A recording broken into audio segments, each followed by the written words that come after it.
E9 news కి స్వాగతం. నా పేరు కళ్యాణి. శ్రీకృష్ణ అష్టమి శుభాకాంక్షలు. E9 సిబ్బంది వెన్న దొంగకు మనస్ఫూర్తిగా కృష్ణ అష్టమి శుభాకాంక్షలు తెలియజేస్తున్నారు.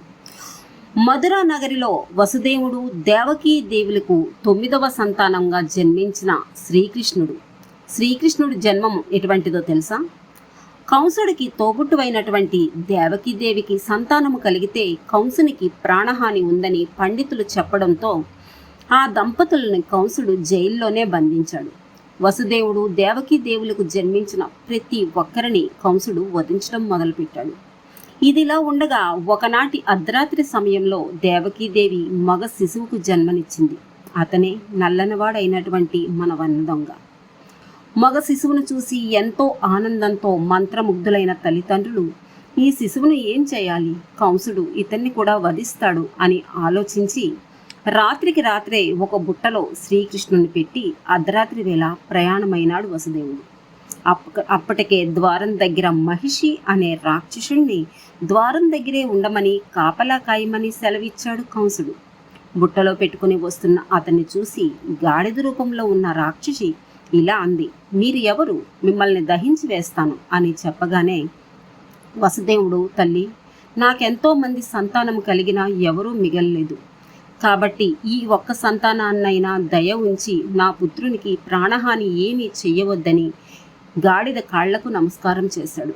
అందుకే వసుదేవుడంతటి వాడు కూడా గాడిద కాళ్ళు పట్టుకున్నాడు అనే సామెత ఈనాటికి ప్రపంచమంతా ప్రచారంలో ఉంది. వసుదేవుడు వెంటనే గాడిద లోపల ఉన్న రాక్షసుడు, అయ్యా, తమరు మహాశాంతి స్వరూపులు, దైవజ్ఞులు, కాబట్టి మీలాంటి వారిని నేనిక్కడ బంధించడం మంచిది కాదు, వెళ్ళండి అనగానే వసుదేవుడు శ్రీకృష్ణుని పట్టుకొని వస్తూ ఉంటే మధ్యలో సముద్రం దాటాలి. అప్పుడు వసుదేవుడు సముద్రుడికి నమస్కారం చేసి, అయ్యా, నాకు దారి కావాలి అని ప్రాధాయపడగా సముద్రుడు దారినిచ్చాడు. శ్రీకృష్ణునితో రేపల్లికి వచ్చి నందుని ఇంట ప్రవేశించి, నందునికి విష్ణుమూర్తి అవతారమైనటువంటి శ్రీకృష్ణుని నీకు అప్పగించాను, నీదే భారం అని చెప్పగా నందునికి యశోదకి పుట్టినటువంటి ఆడ సంతానాన్ని వసుదేవుడికి అప్పగించాడు. వసుదేవుడు తిరిగి మళ్ళీ జైలుకు వచ్చేశాడు.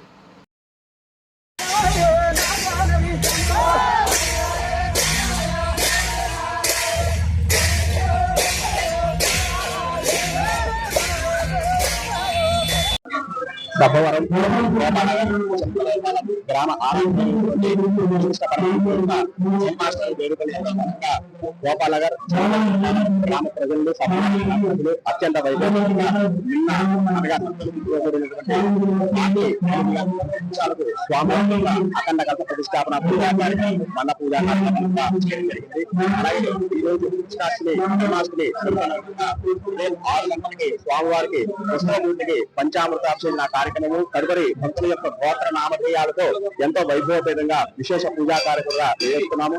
అలాగే మధ్యాహ్నం 12 గంటల నుంచి స్వామివారి యొక్క ఆలయం దగ్గర అన్నసత్ర కార్యక్రమము, సాయంత్రం 6 గంటలకి ఉట్ల సంబరం కార్యక్రమము, తదుపరి ఈ యొక్క అనేక మంది ఆధ్వర్యంలో అనేకమైనటువంటి ఉత్సవ కార్యక్రమాలు, సాంస్కృతిక కార్యక్రమాలు కూడా స్వామివారి యొక్క దివ్యానుగ్రహం ప్రతి సంస్కృతిగా రుచికించే జై శ్రీకృష్ణ.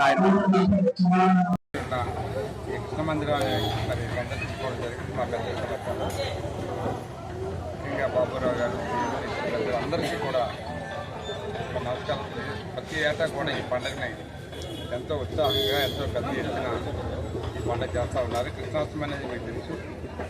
ఈ సందర్భాల్లో ఈ పండుగ వస్తుందో చాలామంది అటువంటి విద్యను మనం ఆనవాయితీగా ఫాలో అవుతున్నాం కాబట్టి మనం కూడా ఈ సందర్భంగా ఆ రోజు ఆ స్ఫూర్తిని ఏదైతే ఉన్నాయో భారతంలో ఉన్న చాలా మనకి పరిస్థితి తెలుసుకునే పరిస్థితులు ఉన్నాయి. మంచి ఆ మంచిని ఫాలో అవుతూ వృత్తిని ఆధారిస్తూ మన జీవనం సాగించాలని కోరుతూ అలా కృష్ణదేవుడు అందరినీ వచ్చి అందరినీ కూడా మరి మీ అందరి వద్ద మంచి ఆచరించుకోవాలి. ఈరోజు చాలా అదృష్టం నాకు, ఎందుకంటే పాండురంగడు ఏదైతే ఆ కృష్ణస్వామి విగ్రహాన్ని మన సబ్బవరంలో ఆ వేళ బాబురావు గారు పెద్దలు, ఇతర మన యాదవ సంఘ నాయకులు ఏదైతే సబ్బవరంలో ఉన్న మన గొల్లపాలెం కానీ ఇతర గోపాలపురం కానీ మొత్తం మండలంలో ఉన్న యాదవ నాయకులందరూ ఆ వేళ ఇక్కడ స్వామిని ప్రతిష్ఠ చేసేటప్పుడు కొన్ని అడ్డంకులు వచ్చాయి.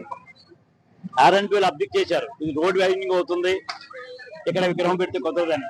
కానీ ఆ స్వామి పట్టుదల, ఈ పట్టుదల స్వామి తన కృప వలన ఆ రోజు ఇక్కడ నేను నా చేతుల మీదుగా ఈ విగ్రహ ప్రతిష్ఠ జరగడం, తర్వాత రోడ్డు వైండింగ్ కూడా బైపాస్ వెళ్ళడం, ఆ స్వామి ఆ రోడ్డు బైపాస్ చేసి వేళ ఈ గుడిని మనం కాపాడారు. నా అదృష్టం ఏంటంటే ప్రతి సంవత్సరం నేను ఏ స్థాయిలో ఉన్నా, ఏ పదవిలో ఉన్నా, ఎక్కడున్నా ఈ స్వామి కృప, ఈ స్వామి ఆశీర్వాదం తీసుకోవడం, మా నాయకులందరూ నన్ను ఆహ్వానించడం అదృష్టంగా భావిస్తున్నాం. ఏదైనా పండు